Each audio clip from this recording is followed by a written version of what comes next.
Now welcome to another edition of News from Naboo with Thor's Lightning Takes. And let's get right to the news. The promised Jod Na Nawood video. About time.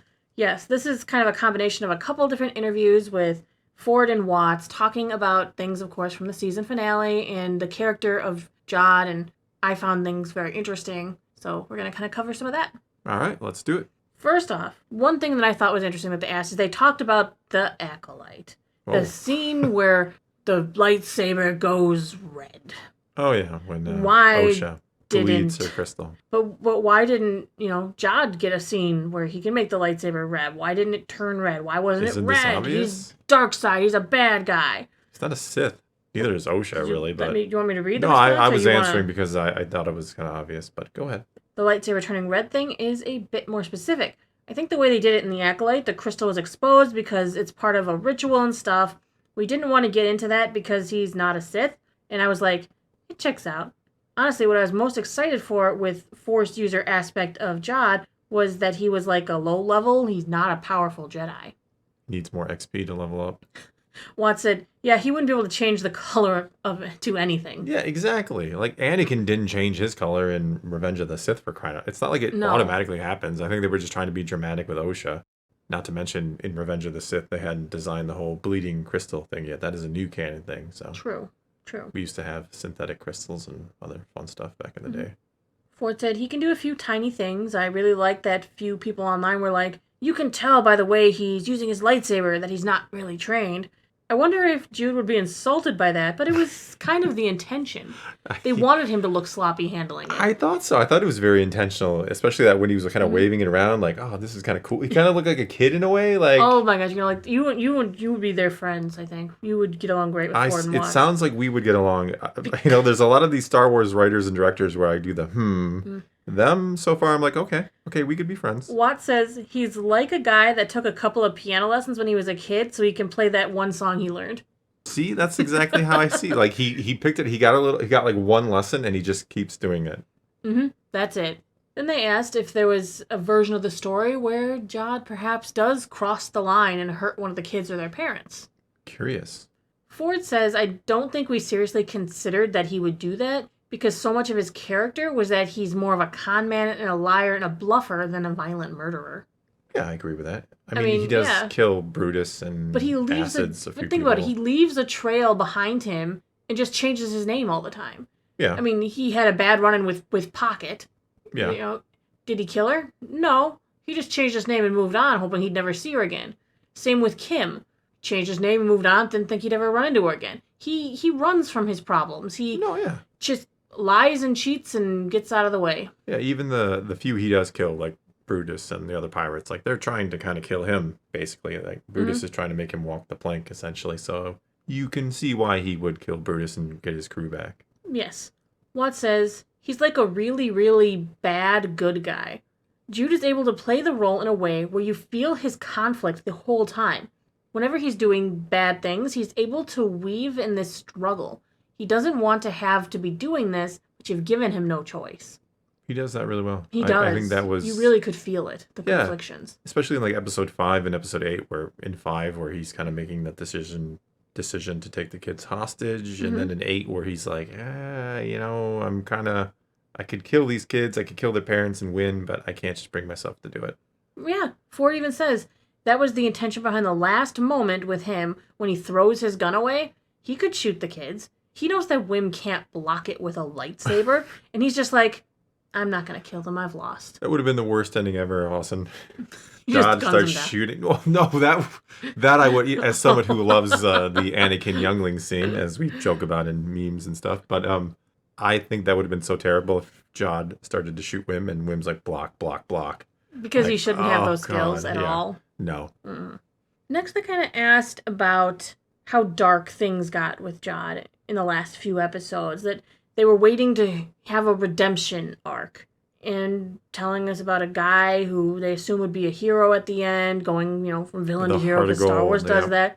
Watt says it's really exciting following people get to that same conclusion that you got like on Reddit. Everyone is waiting for a redemption arc, but Ford would always say he's not their parents, So we had that, like, waiting that you get a little bit nervous. You're like, should we have given him a redemption arc? But, I don't know. Yeah. I mean, we did a I video think on they that. made We a didn't want a smart choice redemption. by Yeah. not giving a redemption arc. He's not exactly a bad guy. He doesn't need to really be 100% redeemed. No. He just needs to make a few better choices. No, I agree.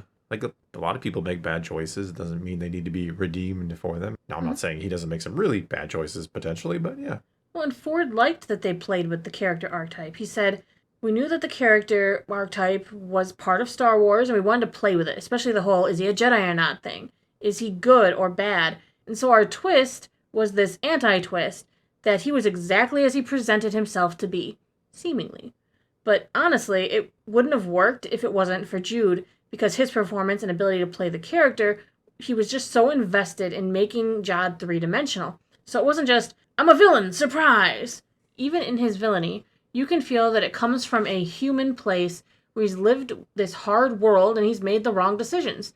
He was so interested in making it as great as opposed to just, I'll just show up and be the villain. He worked on his own backstory too. I always like when they do stuff like that. Get in the character and want to be a part of the character. And I like that he was multidimensional. That it wasn't just look, I'm a villain. It was I'm a complicated human being. Yeah, exactly. It's not that you just fit the mold or the archetype. You're actually a person that doesn't necessarily fall into the I am a bad guy who gets redeemed or am I a bad guy who stays a bad guy. You're somewhere in the middle there. You and Watson for honestly. Watts said, no villain wakes up and thinks, I'm the villain. He exists in a morally gray area. He's not one-dimensional that he would just kill the kids and run away with the gold. He's tortured by his behavior, and I think it's fascinating to watch. And just because the main characters in the show are kids doesn't mean we have to oversimplify those ideas. I think that's given the show hopefully layers of depth in that way. It's not a kid's show, frankly. No, I agree with that. I think that was one of the things I really appreciated, that it didn't feel like just here's a kid's show, and of course he's the good guy at the core all along, and he's going to help the kids and save the day. I appreciated the complexity of it. I mean, to a degree, it is a kid's show, right? I don't say that disparagingly, but at the same time, it doesn't treat the audience like kids, if that makes any sense. Like, right, it treats you like you are an intelligent human being who can understand complexity. Well, it's good because then kids can have conversations with their parents about, sure, what these kids went through and just the, the whole complexity of the situation. It's interesting because it makes kids think too that there are gray things out in the world. Well, yeah, not only that there are gray things, but sometimes, yeah, people are bad. It's a good thing to teach kids sometimes, and through story like this, that some people are bad. Some people are going to do nasty things, and there's not necessarily a silver lining to their actions. Yeah, there was just so much complexity in Jude Law's character. And he says things like, don't make me do this. And honestly, according to Watts, he wishes that he wasn't put in this sort of situation. You feel he's grown close to the kids. He admires the kids in a way. In a way that because he was never able to be a kid. And it creates an interesting conflict inside of him. And Jude is able to play all of those layers that you're picking up on within the tiny gestures, the hesitations. And it's great. No, this is what sets this show apart from, say, The Acolyte, where the performances, there were a couple decent performances, don't get me wrong, but this was a stellar performance out of an amazing actor, and it elevated everybody else, it elevated the kids, it elevated the whole series, it elevated everything, that performance, I thought. Whereas you didn't really have that standout performance in something like The Acolyte. Nothing really, there wasn't so much complexity with the characters. They were very straightforward, it felt like. Yeah. And then they would just do things where you're like, well, why is Osha suddenly gonna be the Sith? Yeah. Like, I don't think you sold that very well. The Sith. And she's bleeding crystals. Like, what is going on? Then they kind of talked about the very end in the supervisor's chamber that he stayed behind. He's a captain going down with his ship, so to speak. Okay. Watts says, that's a great one because I think you could read a lot of different ideas into the expression on Jude's face. Ford said, I had a really weird experience. I've watched this episode 10,000 times in editing, in every stage of post-production. But watching it last night with my family, that was the part that kind of actually made me feel something I hadn't felt before for some reason. Just him now alone and thinking his thoughts, ruminating. That hit me in a way it hadn't before. Yeah, it looked like defeat. Like he was just accepting defeat. Like he could fight, he could kill the kids and the parents and whatever New Republic officers or whatever show up, but he's like, I lost. And Watts says resignation. Watts says it's one of those performances where it's open and real enough that you find yourself projecting a lot of yourself into his expression. He says, I was trolling Reddit while you were watching with your family, different people reading different things. Some people are like, oh, he's happy to finally have to drop the ruse. Or like, no, he's regretful because he's looking down at the perfect family landscape and he's alone. A lot of people saw it differently. Yeah, I could see both of those, yeah. Yeah, Watts says, you know what? He's seeing the entire plan that he has, probably the closest he's ever come to victory, just going down in flames. See, that's kind of what I saw. Like, I was so close, but I couldn't bring myself to do the things I actually needed to do to win this, because I still have a soul. Well, it's just really interesting how it bookends the entire series, too. The first scene, he misses out on the big score, and then at the end, what happens? He misses out on the big score. Kind of showing that his way of life isn't really working, is it? Yeah, we don't know if he got away, and potentially with a few credits in his pocket. Yeah, so we don't know. Yeah. The final thing that they talked about is they were asked, are they optimistic about a second season? Okay. Watts said, yeah, I am. You never really know when you make something and you send it out into the world what people are going to think. But the Star Wars fan base is very vocal, as everyone knows, and we've got such a positive response from everyone about this. We just want to make sure as many people see it as possible. We have a lot more stories to tell. Curious. I mean, they have already talked about possibly if they got to do a season 2, they would do a time jump. Sure. So the kids kind of aged up with their characters. I was like, okay. It would be very interesting if it did get a season 2, because that, I still attest to the fact that Disney is all about the money and they're just going to look at the numbers and say no. But if it did, maybe they do take fan reaction more into account than we realize, because the Acolyte had better numbers. It cost a lot more money too. We have to keep that. Again, those are numbers, and that's what it really boils down to. But I mean, that didn't get a very positive fan reaction, or not from everybody. Whereas this did, and it had worse ratings. So if they would back Skeleton Crew and not Acolyte, that would say maybe they do pay attention to what people are saying. I mean, what else I find interesting, I feel like we heard Acolyte got canceled really quickly. We did. It was like really 3 weeks quickly. Or something like that after the show. We've heard not a peep about Skeleton Crew quite yet. No, it hasn't been quite that long. Honestly, but yeah, it's been a week. The longer we hear nothing, the better.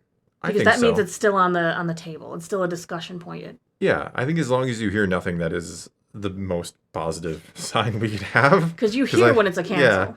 Yeah, it was strange that they actually canceled the Acolyte. No, they just told you straight up, like, no, we're done with this. You guys hated it, we're done. Because they don't generally do. It's not like we heard we're not going to do another season of Book of Boba Fett, or we're not going to do another season of Kenobi, even though that was said to only be one season. But my point is, like, they came out and like, nah, we're not doing that anymore. We're done. So that could be another sign that they do listen to fans, and they're like, we want to reassure you, we're not doing that anymore. I don't know. I mean, Willow got canceled before people could finish watching it in some cases. Can you imagine that if you started to watch Willow and in midpoint or whatever, they just pulled the series or before their final episode? I guess that's done. Yeah. But anyway, I think that's going to be all we got for you this time. Now it is your turn. Take to the comments below. Tell us what you thought of Jod, or tell us what you thought of anything else we had to talk about here. And let's talk some Star Wars. And so until next time, thanks for watching.